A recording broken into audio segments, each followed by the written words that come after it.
Tak dnes sme tu na 3. ročníku Med Games Junior, súťaže pre študentov medicíny 1. až 3. ročníka a dnes tu máme 36 súťažiacich v 12 tímoch.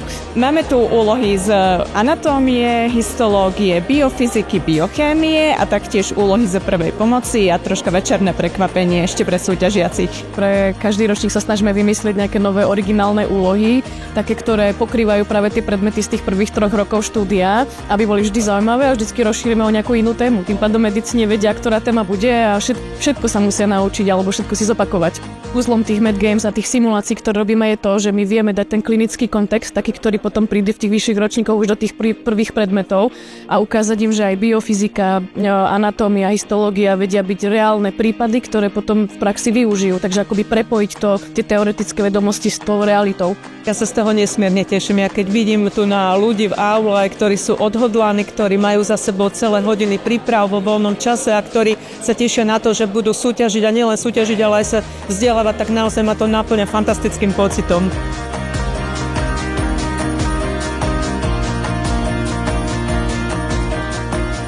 Tieto Med Games Junior sú také, že pre mňa je jednoduchšie, alebo pre nás ako na organizáciu jednoduchšie, ale zase spolupracujeme s ľuďmi z tých preklinických predmetov a ústavov, s ktorými my bežne v nemocnici do kontaktu neprichádzame a je to veľmi osviežujúce a mi sa veľmi páčia tie úlohy napríklad z anatómie, lebo mne keby to niekto tak podal ako medikovi vtedy, tak by som tomu možno lepšie porozumela. Úlohu štýle escape room, kde musia riešiť nejaké indície, riešiť nejaké pojmy z biofyziky a musia sa teda snažiť nájsť nejaký kód, pomocou ktorého ujdu z miestnosti.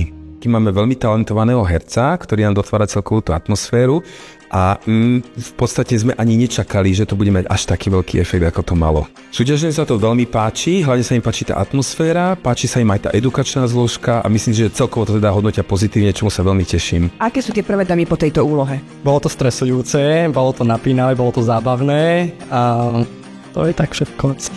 Keď ste zistili, že tie teoretické predmety vedia byť veľmi zaujímavé. Určite, hej, tak to biofyzika bola aj minulý rok veľmi zaujímavá. Aj tento rok to bolo ešte viac vyšpičkované úplne do dokonalosti. Bolo to vlastne akoby taký escape room a my sme vlastne museli nájsť správny kód a následne potom tým kódom si odomknúť krabičku, kde bol kľúč od dverí. Čiže tá práca v tíme je dôležitá. Určite, hej, snažili sme sa nejako si radiť. Aj nám to celkom išlo, len stres urobil svoju úlohu. Takže bolo to stresujúce. Je takým zvykom, že dosť dôležité sú tam figuranti, ktorí to vedia súťažiacim dosť okoreniť, takže aj tento rok ste siahli po hercoch?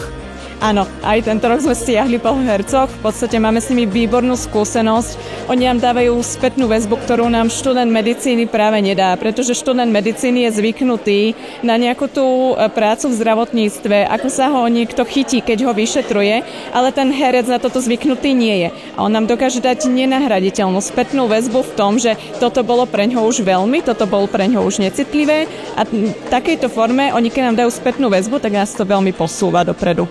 Aká je spokojnosť po úlohe? Tak veľmi dobre, urobili sme, čo sme vedeli a môžeme iba dúfať, že sme nič neprehliadli. A dalo vám to niečo, čo ste dneska vlastne už absolvovali, že bolo to pre vás zaujímavé a niečo vám to prinieslo? Tak veľmi sa mi páčila úloha ohľadom psychologickej prvej pomoci, ktorá je vždy jednou z takých náročnejších, keďže na to nie sme nejak extra školení, takže vyskúšať si to, zopakovať si to je určite vždy prínosom.